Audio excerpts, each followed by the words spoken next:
And good morning, everybody. Breaking news this morning. A burglar ends up in handcuffs thanks in part to our icy weather. Security guards called 911 after spotting the two men breaking into a business on Centennial Place about 3 o'clock this morning.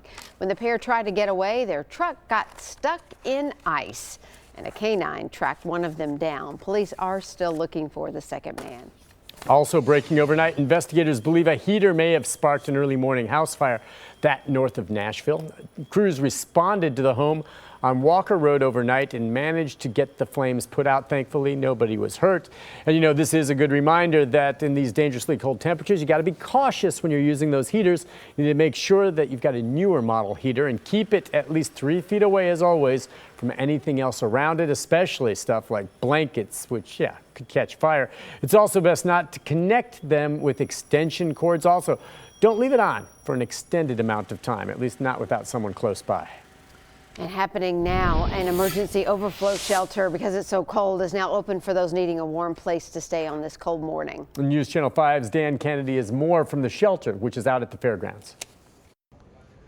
Hey, good morning. Nobody is being turned away from shelters like this. This is the overflow shelter that opened up overnight at the fairgrounds. Going to be open until 10 o'clock this morning.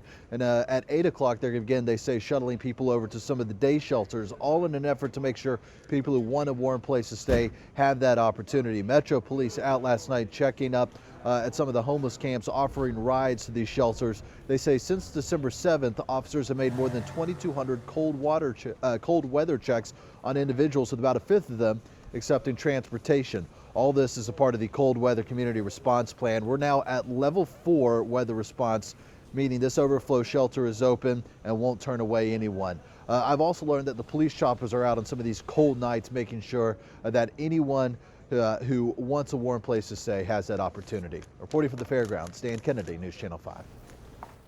Metro Police have identified the woman killed in a carjacking that happened in Madison. We first brought this to you as breaking news yesterday. Officers say Maria Brown was at the Highland Cove Apartments off Due West Avenue. She was there to visit family Monday night. Now, as soon as her and her friend parked, police say a gunman came up and apparently demanded money. The suspect then fired one shot and pushed them out of the car before taking off. Now, this morning, police are searching for a gray 2005 Nissan Altima with silver rims and a Tennessee tag. If you know anything about this crime, call Crime Stoppers at 74 Crime. And Hopkinsville police say a carjacking suspect was only wearing house shoes when they first found him, but now he's on the run again.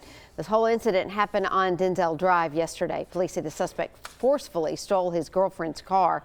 He had a brief run-in with officers and took off. If you know anything about this, give police a call. Some voters may brave the cold to cast their ballots in Williamson County. Early voting begins today. This on a proposed sales tax hike. Now, if passed, the measure would increase the county sales tax from 2.25 to 2.75%. The move would bring in, they say, an additional $60 million to pay off school construction debt. Election day is February 6th. The snow really causing some challenges for area restaurants participating in Restaurant Week. About 40 locally owned restaurants feature special menus and pricing in an effort to attract customers during a normally slow time. However, the snow and frigid temperatures have caused staffing issues at some restaurants and forced customers to cancel reservations. Still, restaurants are hopeful business will pick up as the week goes on and customers will take advantage of the deals. And it really is just a way to tell guests that, hey, we're still here, don't forget about us, and we'd like to show you a really good time and a really great meal. People are going to be stir crazy by Thursday and Friday, so it's good. Hopefully it'll be really crazy, like it always is. So maybe they can make up for these slower days. Restaurant Week continues until Sunday. For a full list of participating restaurants, log on to newschannel5.com.